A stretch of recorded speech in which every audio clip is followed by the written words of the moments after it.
Hello everyone and welcome back to Dr. Alien's TTRPG Talk. I'm Dave, or also known as Dr. Alien. It's been a while. That's because I had nothing to say. I am doing this just as a side thing, and if people are watching and listening to the podcast aspect, great.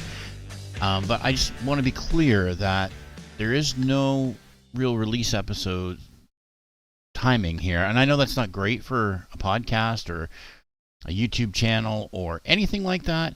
It's just one of those things where when I have the time and something to talk about, I will do it. I am independent. I'm just doing this for fun. I'm not making money. And I had originally, just grab a book here, planned on doing an episode covering the role-playing game that I first started playing, and it's having some trouble getting out here. There we go. Riffs. But as I went through it, it's been so long that I played it, since I played it, that I've forgotten the mechanics. I know it's a D20 system and whatnot. And I was recording an episode and I was yammering on, and I realized I had no passion, nothing. I was just doing this, and that's when I decided, no, it's time to stop this. And I never released the episode.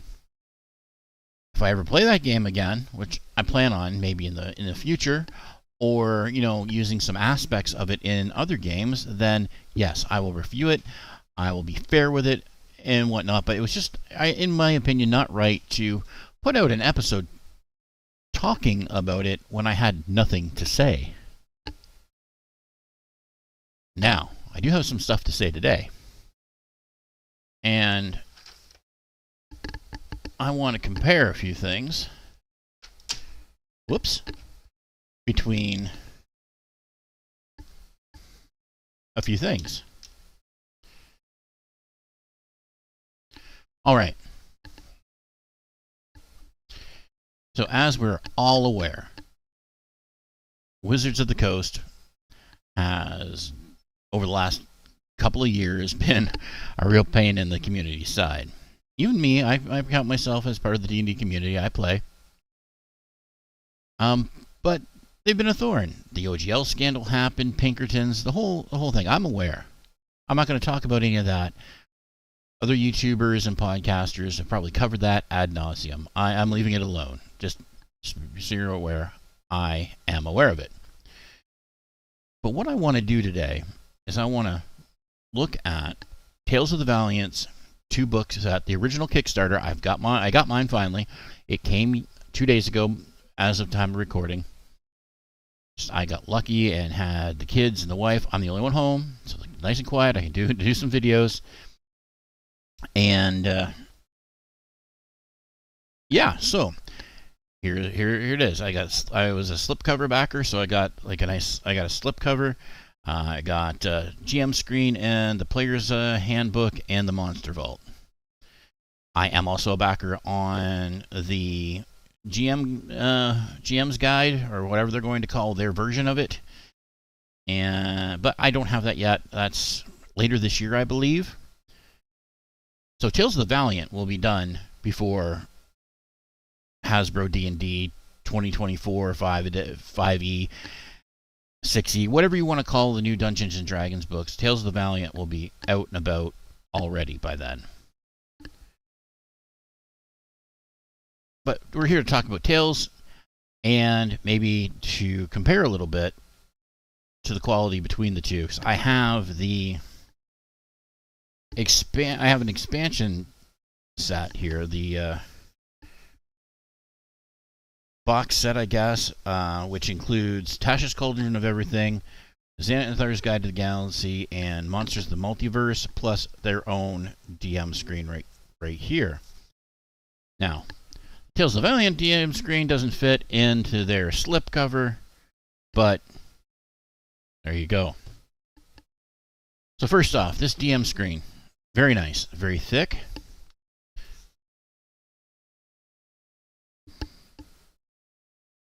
I'm trying to get out there we go.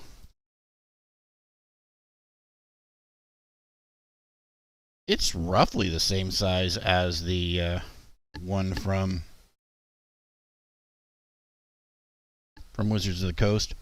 This one's heavier, weight-wise. If you have a Wizard a WotC one and you want to feel the weight, this one is heavier.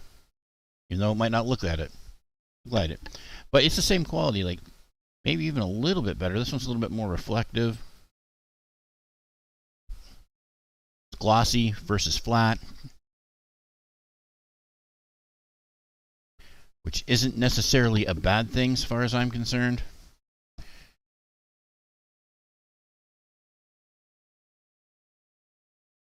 And everybody has seen this kind of thing from Wizards, so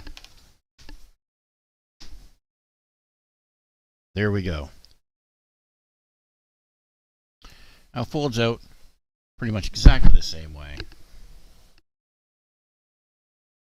Like I said, glossy versus flat. Some people might oh, my mic got moved. Glossy versus flat. Some people might enjoy that. Versus, you know, similar in regards to information you can see, tables, combat. I haven't taken a good look at this just yet. I've only had it for a day. I'm just looking at reviewing the quality of the books and comparing a little bit.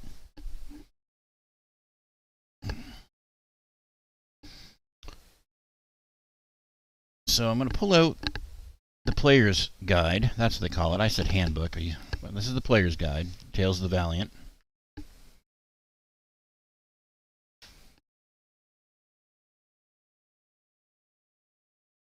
Very nice. Actually, you know what? When it comes down to it, I'm doing this wrong. I shouldn't be comparing this set. I brought it out mostly because it has the slip cover and so we'll leave that for the moment. But I just realized I should be looking at book for book. Player's Handbook, Monster Manual.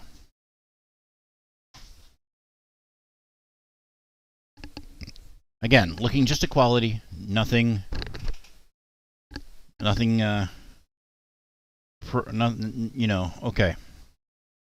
So, both glossy covers, nice. This one, I do like the picture better. Like, if we're going from an artwork standpoint, this giant's fine, but this scene right here, that makes me more want to pick up a game and play it. Just my personal opinion. Now, if you've watched any of the other videos in regards to any TTRPG review I've done, I've had a major complaint every time. I have a singular complaint, and that is the glossiness of the pages. I keep hitting my mic with the books. Of the pages in the D&D official content. Like, that's pretty glossy. It obscures the writing. You can see it happening. I don't like it. I don't like hitting my mic all the time either because I have to keep readjusting it. Anyhow, here is the player's guide for Tales of the Valient. Now you can see some gloss there, but look, I'm hitting with the light the same way I did the player's handbook for D&D.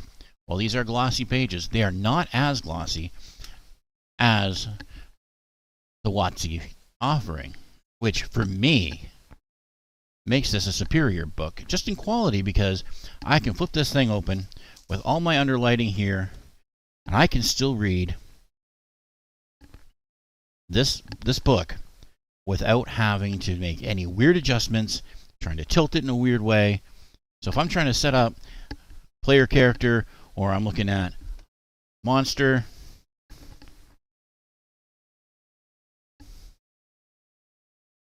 it's all going to be the same. So there's lots of good stuff in here. The artwork is top notch. I would think that's a tiefling.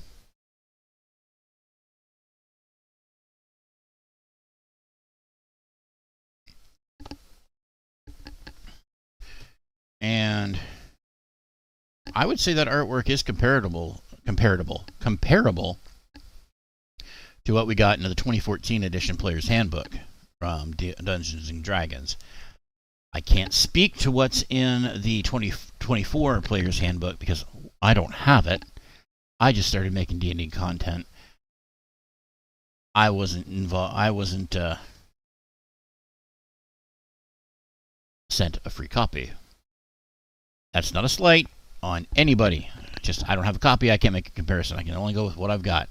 And to be honest, I'm not sure I'm going to be buying the 2024 rules. Jury's still out on that, but if I do, of course, I'll look at the book and let you know what I think.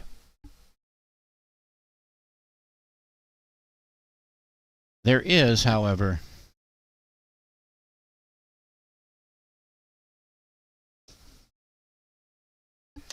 I think one thing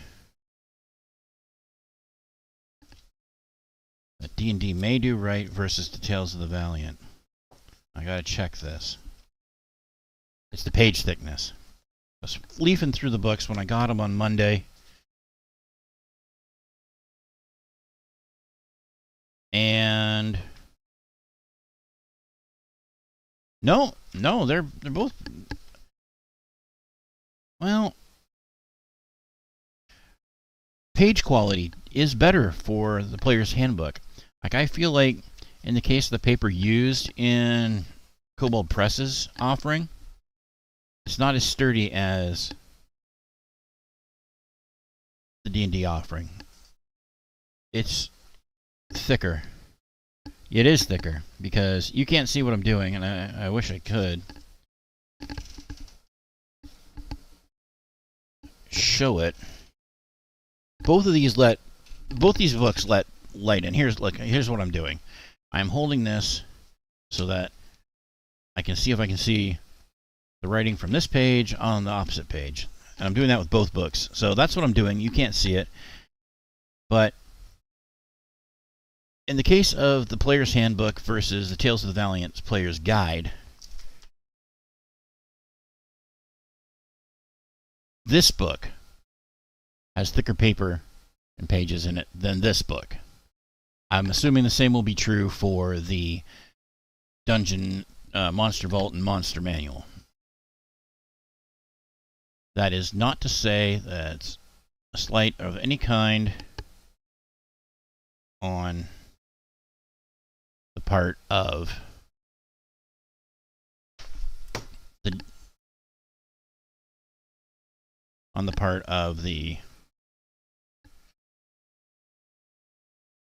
quality of the book.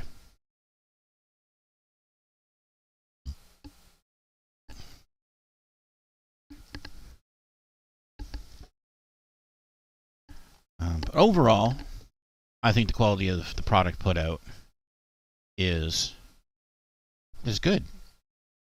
There's no reason you shouldn't try to pick these up, and especially if you went to Gen Con and went by the Kobold Press table, then yeah, absolutely. If they had this there and you didn't buy it, you probably should have.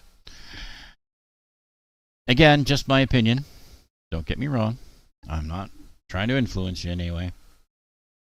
All right. So here is the Tales of the Valiant Monster Vault. We've all seen this artwork. I own this artwork on the cover. It's nice. I love it. All the stuff's the same, like page thickness and whatnot. Less glossy. This is a great book. It's Kobold Press's take on a lot of things. There's some new stuff in here.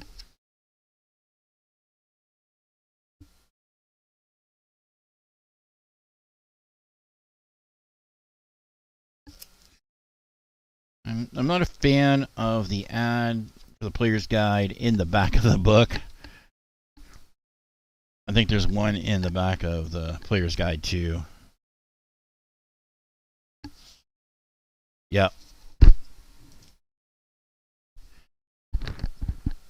It's a small complaint, but as a backer that back to Kickstarter. I could have done without that. I understand that that they made this.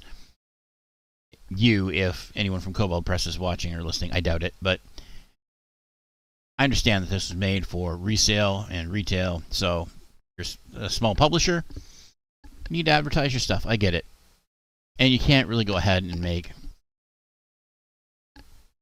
the backers special books. I get that. I understand. I just could have done without it. Small critique overall, quality-wise, book-wise, I'm happy. Can't wait to actually sit down, get some time to actually read these things through, look at try to compare the differences between the stat blocks between the common monsters that Dungeons and Dragons have and the Tales of the Valiant variations. It's going to be interesting. Now, remember talking about the slipcover.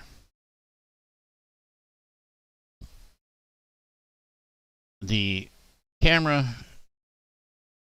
actually hides some stuff. I don't know if I can use the reflection from my overhead light to bring it up.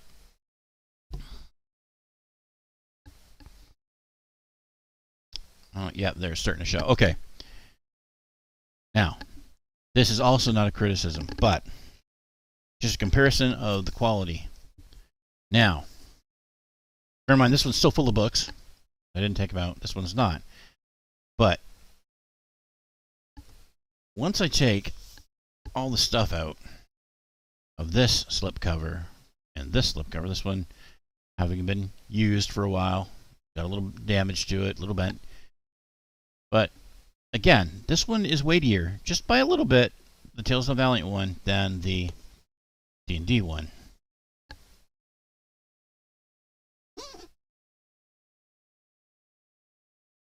There you go, side by side.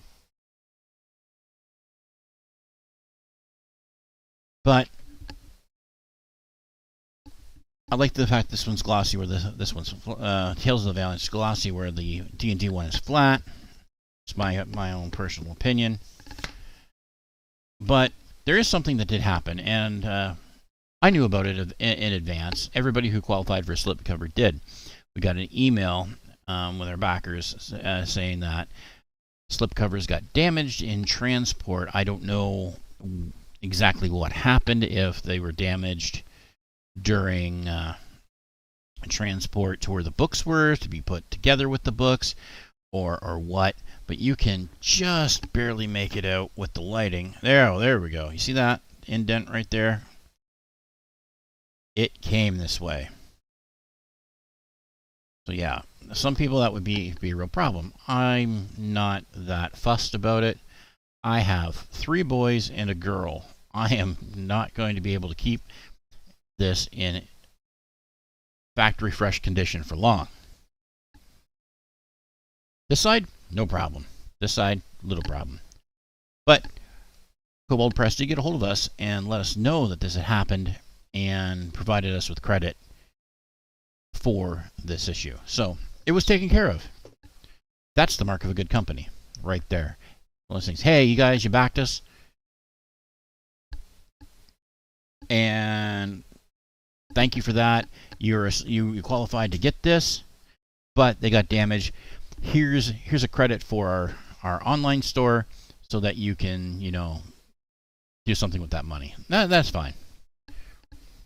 It wouldn't have mattered to me specifically either way, but I'm glad to have the credit. I will use it. Get some adventures or something.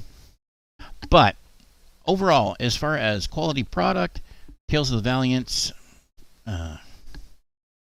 presentation, quality, materials used, 4-star out of 5. Absolutely. There are a few little things that I don't like, so 4 stars out of 5, using a 5-star rating. I will absolutely look at the Dungeon Master's Guide when I get that. I think that's not slated to start shipping till September-ish. Yeah, I hope to put out another video before then. But just bear in mind that This is a side project for me. I will talk about D&D stuff when I have a moment, because I'm not looking to monetize. I'm not looking to do anything. I just want to share my opinion, get it out there. And I really like playing these games, so that's what we're looking at for this episode of Dr. Alien's TTRPG Talk. I hope you enjoyed the comparison. I hope you had fun just listening to me ramble a little bit about quality of books. And we'll see you next time.